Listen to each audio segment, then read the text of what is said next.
Burkina Faso, que cache la visite d'Embalo Sissoko? Nous nous interrogeons. Burkina Faso, que cache la visite d'Embalo Sissoko?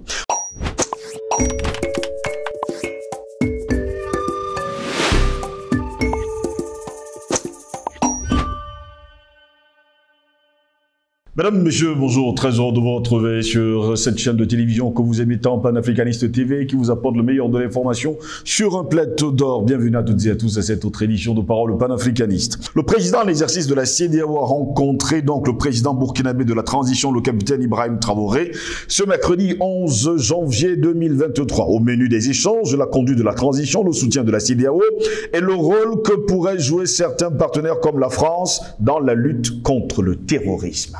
Une question cependant, Embalo Sissoko est-il parti au Burkina Faso pour reparler encore de la France qui lutterait contre le terrorisme? Quand on sait finalement aujourd'hui sur le continent africain que le terrorisme est organisé justement par la France. Une visite qui intervient seulement quelques heures après celle du secrétaire d'État, on va le dire comme ça, français au développement. Mais que cachent justement ces visites du côté du pays des hommes intègres, le Burkina Faso? Eh bien, mesdames, messieurs, au cours de cette visite, Umaro Embalo Sissoko a souligné l'unanimité de tous les chefs d'État de la CEDEAO. Il faut aider le Burkina Faso. Concernant les doléances et les requêtes du gouvernement burkinabé, le président de la CEDEAO a réaffirmé la disponibilité de l'organisation à soutenir et à accompagner le pays dans la lutte engagée contre le terrorisme. Ce sont ses mots. Ce ne sont pas les miens. Il déclare, et je cite, « On va voir comment, dans l'immédiat, soutenir le Burkina Faso dans les choses dont le Burkina a besoin, avec nos partenaires également, parce que l'on ne peut rien faire sans nos partenaires. Et puis discuter aussi avec certains pays, et notamment la France, qui peut être très utile dans les renseignements et dans le combat contre le terrorisme. On a échangé aussi concernant certaines situations avec les pays voisins. C'est très important qu'on puisse vivre en harmonie et en paix. » Fin de citation. Umaro Sissoko Embalo promet donc de faire le point de sa mission au prochain sommet de la CEDEAO afin que des décisions urgentes puissent être prises. Il a précisé que l'esprit de l'instance régionale n'est pas de sanctionner ni d'imposer, mais accompagner tous les pays en transition. Et nous de nous poser la question. Que venait faire Embalo Sissoko au Burkina Faso? Parler pour la France? Parler pour la CEDEAO? Quand on sait pertinemment que la CEDEAO est financée entièrement et totalement par la France et l'Union européenne. Et pendant ce temps, il déclare dans ses propos que la France sera utile pour lutter contre le terrorisme. Depuis que la France est au Burkina Faso, depuis des années, depuis des décennies, a-t-elle vraiment combattu le terrorisme? Comment peut-on combattre ce qu'on organise? En tout cas, nous nous interrogeons ce matin. Burkina Faso, que cache la visite d'Embalo Sissoko? Pour répondre à nos questions, nous sommes avec Patient Parfendom. Il est UPCiste et surtout homme politique. Patient Parfendom, bonjour, bienvenue à vous. Bonjour Steve, bonjour à nos millions d'internautes, bonjour à nos valeureux techniciens, à toute la grande famille africaine qui se bat pour retrouver sa souveraineté. Bonjour, c'est vrai, le mois de janvier, il est comme il est. Compliqué. Il est difficile, compliqué, oui, mais il doit nous amener à mieux réfléchir sur comment construire les économies pour permettre justement que nous ne continuons pas à nous comporter comme des enfants qui ont des poches bourreaux de diamants et qui sont affamés. Merci pour cette invitation.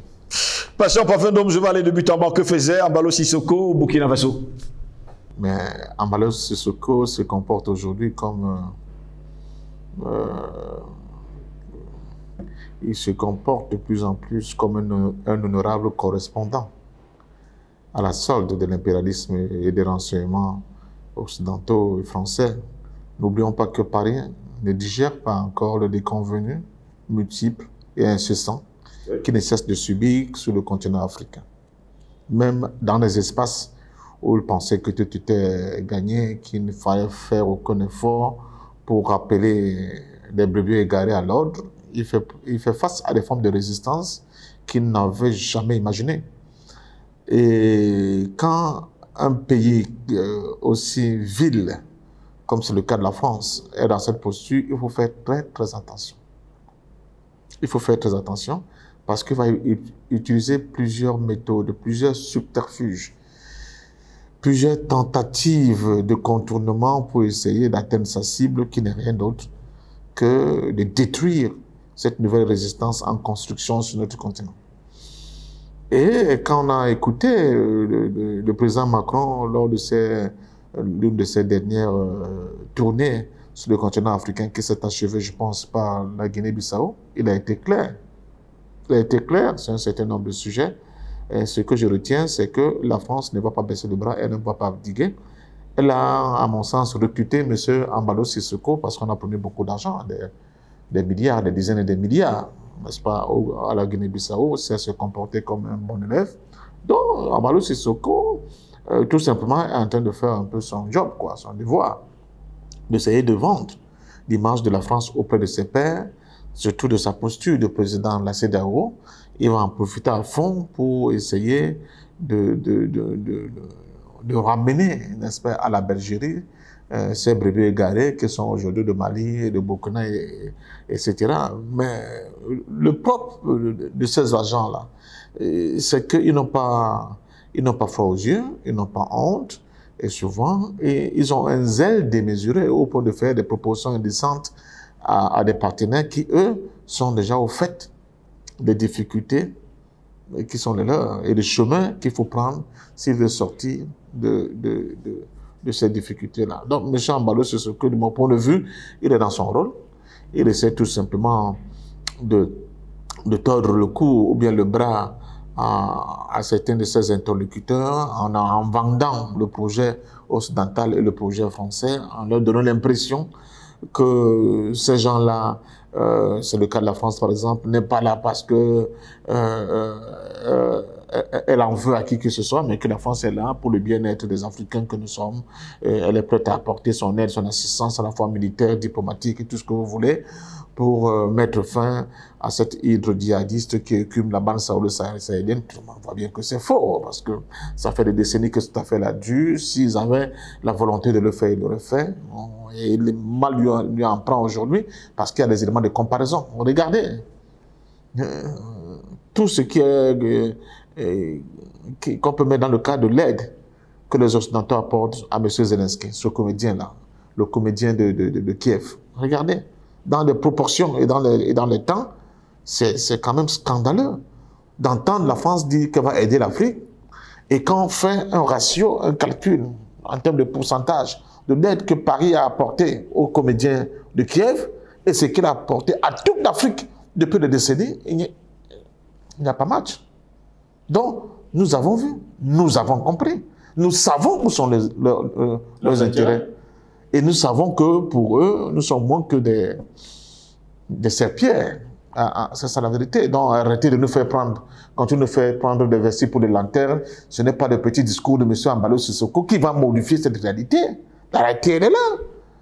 Elle est d'autant plus là que nous savons aujourd'hui que pour la France, le leitmotiv, l'Afrique ne doit pas être indépendante et libre, ne doit pas s'industrialiser, est plus que jamais d'une vérité inouïe. Oui, nous avons été surpris par les Asiatiques et les Chinois, nous ne serons plus surpris par les Africains. Quand, au quotidien, les démarches, les discours, les comportements des élites occidentales, c'est ça. Et le dernier en date, c'est la visite de ces deux chouettes, excusez-moi le mot, c'est pas violent, mais c'est presque ça. Ils arrivent à Addis Abeba, ils disent, oh, on va aider l'Union africaine, on va. Mais il faut que l'Afrique condamne ouvertement la Russie dans son agression contre l'Ukraine. Mais on vient nous donner des injonctions, c'est-à-dire que l'aide est conditionnée. Nous sommes prêts à vous donner, mais à condition que la France est prête encore à remplir, à donner, à aider le Burkina, mais à condition qu'il faut faire attention. Nous ne sommes plus à ce niveau-là. Donc, M. Embalo Sissoko, je crois que c'est quelqu'un qui ne sait pas sur quel pied danser, mais il tente, à mon sens, de donner l'impression qu'il fait du travail, le travail qui lui a été, la feuille de route qui lui a été servi. Et il dit aux autres, oui, je vais essayer de faire quelque chose. Mais c'est à ce niveau qu'il se comporte comme un poltron Parce qu'il n'a aucune démarche qui remet en cause l'aplaventissme d'antan de l'ensemble de nos dirigeants. Il rentre justement dans ce club-là, de ces quoi qui sont la tête de nos États et qui se font abusément appeler chefs d'État, mais qui n'ont pour seule fonction que de servir et de protéger les intérêts de l'Occident sur notre continent. Or, les Africains veulent autre chose. On veut vivre mieux chez nous, parce que nous avons un environnement et des capacités humaines qui peuvent nous amener à vivre mieux. Nous aussi, on veut voir le soleil, comme dirait quelqu'un. Nous en avons marre de rester dans une nuit noire qui ne finit pas. Il faut absolument qu'on sorte de là. Mais pour sortir de là, il faut, des attitudes, des comportements, des méthodes, des formes d'organisation et des discours qui ne sont plus les discours éculés de M. Ambalo, rétrogrades de M. Ambalo. Ne l'a-t-il pas assez vraiment compris? Donc je pense que là, une fois de plus, nous sommes face à un petit flibustier qui tente de nous faire prendre des vestiges pour les lanternes et je crois que ça ne marchera pas. Patient Parfait Dôme, quand est-ce que les Africains vont cesser de jouer les larbins de la France et de l'Occident? Il faut que des formes d'organisation nouvelles nous amènent à nous débarrasser de ces espèces de ploucs et de clowns qui continuent de plastronner la tête de nos États. C'est tout le problème. Parce que tant que des formes d'organisation nouvelles ne vont pas émerger, permettant justement que le pouvoir politique soit entre les mains des gens qui ont du respect pour eux-mêmes et pour leur continent, qui ont une once de dignité pour eux-mêmes et pour leurs compatriotes, effectivement, nous allons continuer de subir ce que nous subissons à travers la démarche de ces individus-là comme un ballon. Il faut rapidement que nous musclons le jeu pour passer à notre étape et faire des scènes de clonerie comme celle de M. Ambalo, des trucs qui seront dans un passé lointain. Donc c'est maintenant que le travail doit se faire. C'est pour ça que j'insiste. On n'est pas encore arrivé sur la question de l'organisation. J'insiste, je dis que notre arme fatale va être la capacité de muscler notre organisation, de bonifier notre organisation, l'organisation panafricaine à tous les niveaux, en créant des passerelles, en créant des mécanismes de solidarité, pour amener les Africains à comprendre que quand un Africain est attaqué, c'est toute l'Afrique qui est attaquée. Et de mettre la place de nos États, non des comédiens à la Zelensky, mais de véritables fils et filles d'Afrique qui seront capables de se sacrifier dans le cadre de la défense de nos intérêts et des intérêts de notre continent. C'est ça le véritable problème. Sinon, je ne vois pas comment on ne va pas continuer à se farcir des individus comme M. Ambalo, dont le discours, sur un coup, il dit une chose. Quand il sort de chez Poutine, il est à côté de Macron après, il dit « Ah, si vous continuez comme ça, si on trouve le gaz et le pétrole chez moi, même moi je vais entrer dans le BRICS. » C'est tellement clonesque que je ne sais pas quoi vous dire. Vraiment, c'est clonesque que je ne sais pas quoi vous dire. Que vaut la Guinée-Bissau dans le ballon d'aujourd'hui là? Elle vaut quoi? Ah, j'ai oublié. Après, vous allez dire que Ndom, il n'a pas sa langue dans la poche, mais on a quand même vu l'une de vos lauréates en visite sur Ambalo dernièrement nous dit que oui, ça se construit, vraiment, c'est formidable ce qui se fait là-bas. Vous voyez pas qui c'est? Donc, soyez gentils de nous éclaircir. Non, c'est ça aussi l'Afrique. C'est ça aussi l'Afrique. C'est Madame Nathalie Yamb, évidemment. Dans tous les cas, je ne décerne pas de prix. Ah ben, c'est comme ça. Voilà. Allez savoir justement ce qui se passe. Le capitaine Ibrahim Traoré va-t-il écouter les sirènes qui viennent de la CEDEAO et surtout de la France? Parce que jusqu'à preuve du contraire, dans le narratif d'Embalo Sissoko, la France sera utile pour lutter contre le terrorisme quand on sait finalement que la France est là depuis des décennies et qu'elle n'a jamais lutté contre le terrorisme. Elle a toujours été là pour piller le Burkina Faso. C'est pour ça que je vous disais que ça semble une forme de redite et on regoute, c'est un sujet qui n'est pas important. Vous comprenez? M. Ambalo ne comprend pas qu'il y a une nouvelle construction d'un monde nouveau. Ce monde nouveau ne peut pas s'accommoder avec des scoriques de type Ambalo, n'est-ce pas? Ou bien de sa démarche, de sa tentative de remettre la France au centre du jeu. C'est une tentative pour tenter de remettre la France au centre du jeu. Ça, c'est dépassé. Et il faut qu'on ait des dirigeants qui comprennent très bien qu'une nouvelle élite, qu'une nouvelle dynamique est en construction au niveau de notre continent et que nous avons déjà fait, on a fini par analyser et on a tiré les conclusions, j'allais dire les conséquences de cette collaboration qui n'a été que néfaste pour nous. Nous sommes prêts à collaborer avec tout le monde, mais avec notre timing, avec notre propre volonté, avec notre propre agenda. Nous ne voulons pas des gens qui viendront nous imposer quoi que ce soit, surtout qui se mêlent de tout, je sais pas, de tous nos problèmes. Nous, on n'a pas la capacité de le faire. Voilà, nous n'avons pas la capacité de le faire aujourd'hui parce que nous ne sommes pas encore arrivés à ce niveau, n'est-ce pas, pour pouvoir muscler le jeu et donner notre opinion. Au contraire, ils continuent comme ça à tenter de dire on va vous aider, mais à condition que vous condamnez la Russie. C'est quoi ça? Hein, vous voyez deux mégères qui viennent, n'est-ce pas, au niveau d'Addis Abeba, dans notre maison, et qui nous disent des choses pareilles. Et il est au milieu de M. Moussa Faki Mahamat qui ne leur dit pas même, Madame, taisez-vous un peu d'élégance quand même. Non, je crois que ça ne peut plus prospérer. Ce ton condescendant, ces attitudes complètement surannées qui n'ont produit que l'humiliation au quotidien et permanemment pour les Africains. Il faut passer à une autre étape, la jeunesse est prête pour passer à une autre étape, organisons-nous mieux. Chacun de nous, il faut qu'on essaie de faire ce qu'on appelle une espèce de division de travail.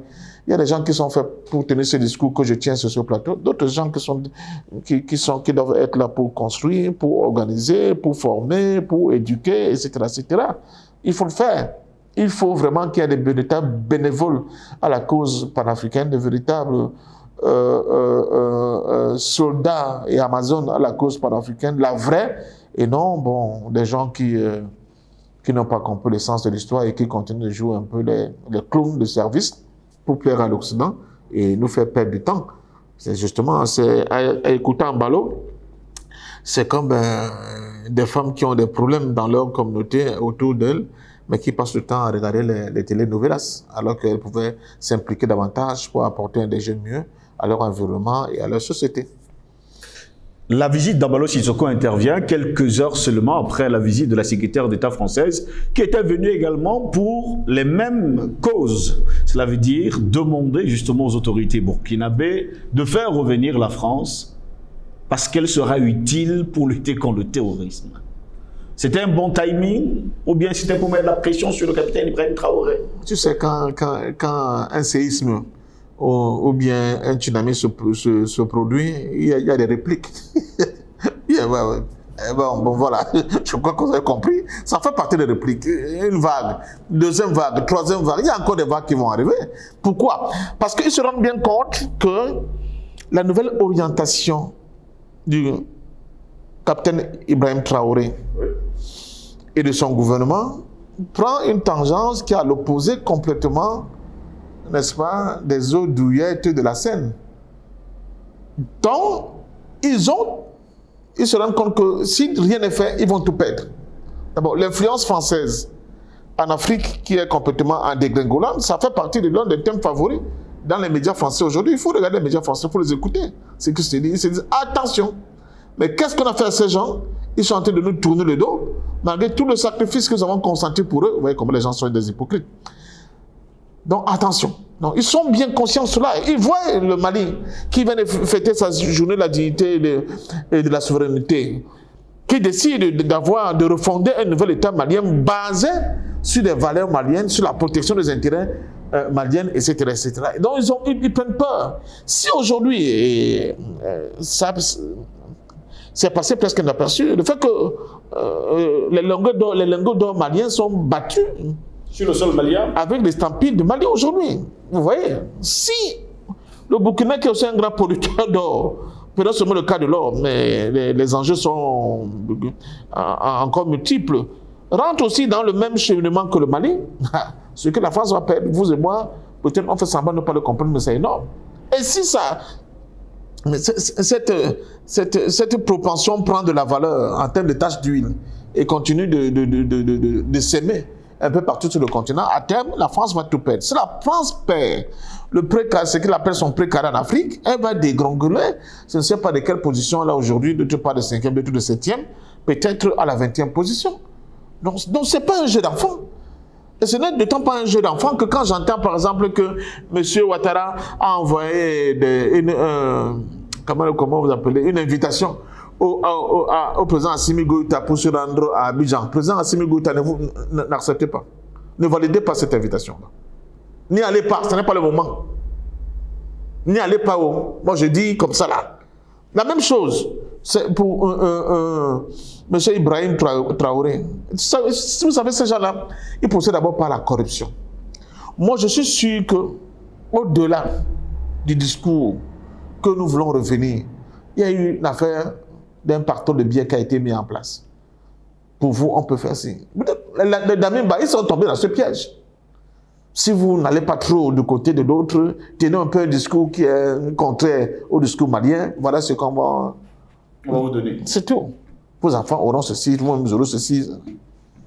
C'est tout. Ibrahim Traoré va-t-il donc abandonner la révolution pour accepter les billets? Quand on voit la détermination de ce jeune aujourd'hui, il suffit de le voir dans sa démarche, dans son comportement, dans ses attitudes. Non, je ne pense pas. Je ne pense pas qu'il pourra le faire. Et ce débat, même le mettre sur la table aujourd'hui, est dangereux, parce que pour les autres, ils peuvent aussi l'exploiter autrement. Nous sommes dans une dynamique au niveau de Burkina Faso, qui est une dynamique de la reconquête territoriale, une dynamique de la reconquête de la souveraineté de Burkina Faso. C'est ça, c'est ce bouton-là qu'il faut appuyer, qu'il faut accélérer, qu'il faut densifier. Parce que c'est ça qui est important. Les autres, et c'est là où même les visites, parce que moi, je dis, certains de nos dirigeants actuels là, qui sont dans les points chauds, donc qui sont au devant des remparts, ils doivent même refuser certaines visites. Ces visites ne servent à rien. Parce que ces visites peuvent être aussi porteuses de construction d'éléments pour essayer d'apporter la zizanie au sein d'un groupe. Ils savent bien le faire. Ils doivent même refuser certaines visites. Ils ne sont pas obligés de recevoir tous ces kidams là qui arrivent. Parce qu'eux, ils sont dans une autre démarche. Il suffit qu'ils te voient, même si la rencontre et la discussion n'ont pas été fructueuses, ils peuvent tourner voir un de vos agents après, dire que vous allez vous dormir, voilà ce qu'on lui a promis, il a accepté. Vous allez faire comment après? Donc je pense que là aussi, je dis ça comme ça, à la va-vite, mais il faut faire attention sur le type de visite qu'il faut accorder aujourd'hui, accepter par rapport à ces gens-là. Parce que même quand le fond de la discussion, de la rencontre n'était pas en leur faveur, ils peuvent retourner ça contre vous d'une certaine manière. Donc, il faut faire très attention. Non, je crois que la France est à la manœuvre.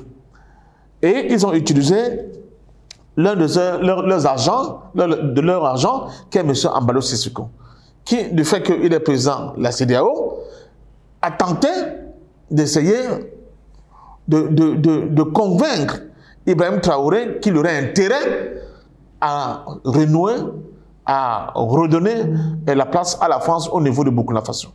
Et à édulcorer, à temporiser un peu, n'est-ce pas, son attitude et son discours vis-à-vis de la reconquête de sa souveraineté. Donc, et par rapport à ça, vous le savez pertinemment, le Burkina, c'est pas le Mali. Et il y a encore beaucoup de gens au Burkina qui sont beaucoup plus attachés à la France que ne l'est le Mali. Donc, ces gens-là vont commencer à créer des troubles de façon multiple. Il y a beaucoup d'argent.